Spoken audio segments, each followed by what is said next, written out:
Многие стремятся к совершенству. Эти люди хотят быть идеальными во всем и видят в этом свой путь к успеху. И я был один из них. Если в твоей жизни абзацы, полный раздрай, все валится из рук, нет денег, нет перспектив, причиной этого может быть перфекционизм. Это безобидное и полезное, на первый взгляд, явление на самом деле ведет к разочарованию и стрессу. Я скажу больше, за редчайшими исключениями оно просто разрушает карьеру и отравляет жизнь. Пиздец. В этом видео я расскажу, что такое перфекционизм и в чем его причины, как он разрушает мотивацию и убивает саморазвитие, как этот чертов перфекционизм вызывает бесконечное затягивание, как он закрывает возможности и роняет самооценку, и самое главное, как он ворует саму жизнь. Я его ненавижу. Ну и заодно, конечно, мы разберемся, как его победить и все исправить. Но перед этим... Минуточку внимания! Всем привет! Меня зовут Лиза, и я дизайнер TutorTop. TutorTop – это агрегатор курсов, на котором вы можете найти подходящее для себя обучение, основываясь на рейтинге школы и отзывах реальных студентов. Те, кто смотрит меня давно, знают, что обычно я говорю, все знания есть в открытом доступе. Это правда. Самообучение – это отличный вариант для крайне мотивированных и собранных ребят. Но что, если не хватает этой самой мотивации, времени и, самое главное, вообще непонятно, с чего начать и куда копать? Тут помогут курсы. А самый лучший вариант найти курсы – это выбрать их на агрегаторе, который собирает реальные отзывы и составляет рейтинги школ. А к тому же, прямо сейчас он предоставляет скидку до 10% на покупку курсов. Это дополнительно ко всем акциям школ. И помните, переходя по ссылкам в описании, вы мотивируете меня и дальше снимать для вас полезный контент и не опускать руки. Спасибо! Итак, давай определимся. В психологии перфекционизм означает веру, что идеал можно и нужно достичь, и что даже малейшие недостатки неприемлемы.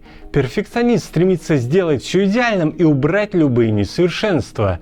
Да, возможно, это круто звучит, но исследования показывают, что перфекционизм может быть симптомом ОКР, да и сам перфекционизм уже признан заболеванием. Ему даже выдали номер в международном классификаторе болезней. Говорят, что проблемы с перфекционизмом уходят корнями в детство. Например, если родители проявляли одобрение только при определенных достижениях, и в итоге ребенок понял, что для того, чтобы заслужить любовь, надо достигать. А последствием этого становится страх критики и ошибок. Представь, что должно было случиться с Илоном Маском, если бы он был перфекционистом. На днях он разбил очередную ракету, и я был просто в ужасе. Мне было очень его жаль, но оказалось, что его команда, наоборот, считает эту аварию большим успехом. Как так? Давайте разбираться. С одной стороны, перфекционисты часто обладают высокой степенью самодисциплины, настойчивостью и вниманием к деталям. Безусловно, эти качества важны. Они могут способствовать профессиональному росту и личностному развитию. Но с другой, кому нужны все эти детали, если ты сорвал все сроки? Несколько лет я проектировал самые лучшие сайты для промо-акций с вау-эффектом. То есть, когда меня просили просто нарисовать макет, я придумывал и делал анимацию и параллаксы. И очень много работал с деталями. Рефлексы, отражения, шум в тенях, блики на пачках. Ладно, короче, я думал, что мне платят выше рынка, а за это качество. И каково же было мое удивление, когда я пару раз работал в спешке и не успевал сделать все задуманное, или делегировал задачу другому дизайнеру, который делал не так вкусно, как я, а клиенты все равно были в восторге. И тут я стал что-то подозревать. Может быть, дело не в качестве? А в чем же? Это очень болезненный момент для перфекциониста. Признание реальности. Это первое, что делают психотерапевты, помогающие перфекционисту. Признать реальность. Возможно, что работали со мной, потому что я ответственный, никогда не бросал клиента, работал срочно вечерами и по выходным, иногда даже ночью делал срочный заказ. Может быть, поэтому меня ценили? Когда стремление к совершенству становится навязчивым, это может привести к парализующему страху совершить ошибку, а этот страх, соответственно, к прокрастинации и срыву сроков. Когда задача клиента начнет подгорать, а клиент волноваться, матерый перфекционист попробует выжать себя без остатка и сделать что-то выдающееся. А клиенту важен срок, он уже будет недоволен даже самой лучшей работой. В момент осознания этой ситуации перфекционист опускает руки. Я знаю это по себе. В итоге постоянное чувство стресса, неудовлетворенность от своей работы и профессиональное выгорание. А в крайних случаях отказ от новых проектов и возможностей из-за боязни не соответствовать своим собственным высоким стандартам. О каком саморазвитии тут можно говорить? Раз уж мы заговорили про прокрастинацию, давайте развернем это подробнее. Прокрастинация – это затягивание. Проблема, при которой человек откладывает все решения и работу на последний момент. Можно, конечно, сказать: а ты просто не затягивай. Но это так не работает. Основной причиной затягивания является страх сделать что-то неправильно. Перфекционисты часто боятся совершить ошибку, что приводит к постоянным переносам начала работы. Да и не только работы. Это касается всех сфер жизни: путешествий, отдыха, создания семьи и хобби. Этот страх может быть настолько парализующим, что человек предпочитает вообще ничего не начинать, а чтобы снизить тревожность, бесконечно листает ленту в соцсетях или отвлекается на мелкие простые задачи, вроде уборки. В фильме «Авиатор» главный герой, страдающий ОКР, по многу раз мыл руки, чтобы прийти в себя. Другая причина затягивания – это тенденция к излишнему анализу и планированию. Перфекционисты могут проводить чрезмерное количество времени, пытаясь разработать идеальный план действий, что в итоге приводит к отсрочке самой работы. Например, перфекционист-дизайнер не может начать работу, пока не узнает всех ограничений. Вот захотел он выложить работу на Behance. Сначала надо узнать идеальные размеры картинок, потом как все это нарезать, чтобы картинки грузились поэтапно, потом как эти картинки максимально сжать. И все это знать неплохо, но сама идея и суть работы может потеряться на фоне всех этих мелочей. Я уже не говорю о том, сколько времени это займет. Третья причина прокрастинации – установка нереалистично высоких стандартов. Когда вместо решения конкретных задач специалист хочет сделать что-то невероятное, сам для себя усложняет задачи, потом понимает, насколько много времени для этого потребуется, и в итоге не может приступить к работе, не может начать. Одна из основных проблем перфекционизма заключается в страхе перед неудачей.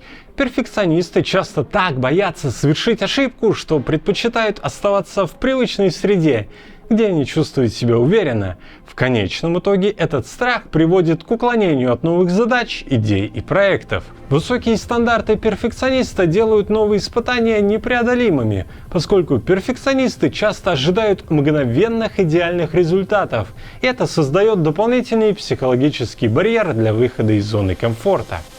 Перфекционизм устанавливает чрезмерно высокие, часто недостижимые стандарты.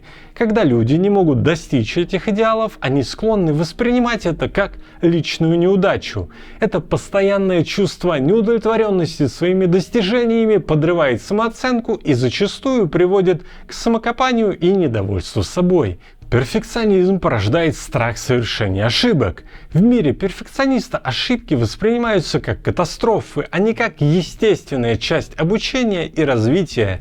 Этот страх может привести к уклонению от новых задач и возможностей, что ограничивает личностный рост и поддерживает негативное восприятие себя. Перфекционисты часто сравнивают себя с другими, что еще больше усиливает чувство недостаточности. Это сравнение может привести к нездоровой конкуренции и чувству зависти, что дополнительно ухудшает самооценку.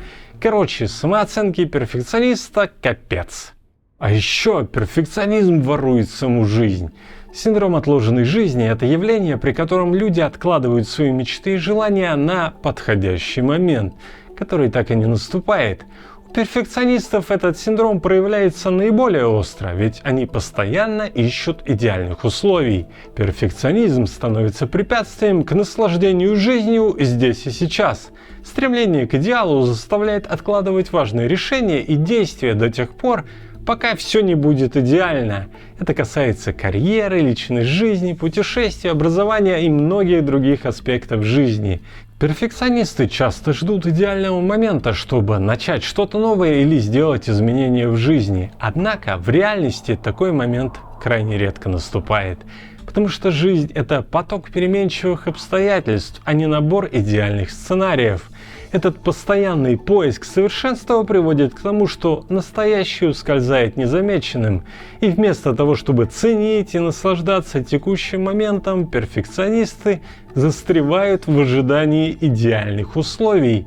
Перфекционизм крадет настоящее, заставляя постоянно ждать идеальных условий.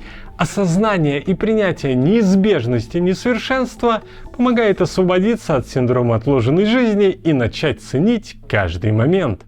Давайте подробнее поговорим, как преодолеть этот ужасный перфекционизм. Первый шаг – это признание, что достаточно хорошо – это тоже хорошо. Стремление к идеалу приводит к бесконечным задержкам и упущенным возможностям. Принятие того, что сделанное на достаточном уровне может быть эффективным, позволяет двигаться вперед и достигать результатов. Очень важно двигаться вперед. Второй шаг – это переосмысление ошибок как возможностей для обучения и роста. Это помогает снизить давление перфекционизма. Каждая ошибка – это шанс улучшиться, а не признак неудачи. Третье – дробить слона. Разбиение больших задач на маленькие управляемые шаги помогает снизить ощущение подавленности и стресса от необходимости достичь идеала сразу. Каждый маленький шаг приближает к цели, делая процесс более осуществимым. 4. Перфекционизм часто связан с желанием контролировать все аспекты процесса. Отпуская необходимость полного контроля, можно обрести гибкость и способность адаптироваться к изменениям. Без этого не получится ни расти, ни делегировать задачи. Следующий важный момент – это признание своих достижений, даже маленьких. Это помогает сформировать положительное отношение к своей работе и усилиям, а также укрепляет уверенность в себе и своих способностях. И самое важное, совершенство – это не цель, а путь, который включает в себя приемлемость несовершенства и ценность процесса. И тут вы, наверное, меня спросите, это что ж получается, что все можно и нужно делать спустя рукава? Нет. На создание этого видео меня натолкнула книга «Парадокс перфекциониста». Тал Бен-Шахар, автор этой книги, рассматривает важную тему разграничения перфекционизма и оптимализма. Эти два подхода к жизни и достижениям часто путают, но они кардинально различаются. Перфекционизм по Бен-Шахару характеризуется нереалистичными ожиданиями и стремлением к безупречности. Перфекционисты видят мир в черно-белых тонах. Успех или полный провал, без промежуточных вариантов. И это создает постоянное давление и страх перед неудачей, что часто приводит к стрессу, усталости и депрессии. Перфекционизм связан с непрекращающимся стремлением к совершенству, что делает достижение удовлетворенности практически невозможным. В отличие от перфекционизма, оптимализм – это более здоровый и реалистичный подход. Оптималисты тоже стремятся к совершенству, но при этом они признают свои ограничения и возможность ошибок. Они видят неудачи как возможности для обучения и роста. Оптимализм позволяет людям наслаждаться самим процессом и ценить достигнутые результаты, даже если они не идеальны. Различие между перфекционизмом и оптимализмом, как показывает Бен-Шахар, заключается в восприятии и отношении к несовершенству и ошибкам. Пока перфекционизм приводит к постоянному недовольству и стрессу, оптимализм открывает дорогу к удовлетворенности и психологическому благополучию. Это ключевое различие помогает понять, почему важно стремиться не к безупречности, а к реалистичному и здоровому совершенству. Подытожим. Как мы уже поняли, перфекционизм – это не просто стремление к идеалу, а сложное психологическое явление, которое многие по ошибке принимают за единственный путь к успеху. Хотя на самом деле перфекционизм ведет к стрессу, прокрастинации и выгоранию. Однако, если принять концепцию «достаточно хорошо тоже хорошо» и переосмыслить ошибки как возможности для обучения, можно значительно улучшить свою жизнь. Принятие несовершенства как части человеческого опыта и развитие гибкости в достижении целей помогают находить удовлетворение и радость в своих усилиях, а не только в конечном результате. Путь гармонии и психологическому благополучию лежит не через безупречность, а через принятие несовершенства как неотъемлемой части нашего человеческого опыта. Спасибо, что досмотрели это видео до конца. Ставьте лайк, подписывайтесь, не забывайте про лучший агрегатор курсов, который прямо сейчас дает дополнительно до 10% скидки. А мы скоро увидимся. Всем пока!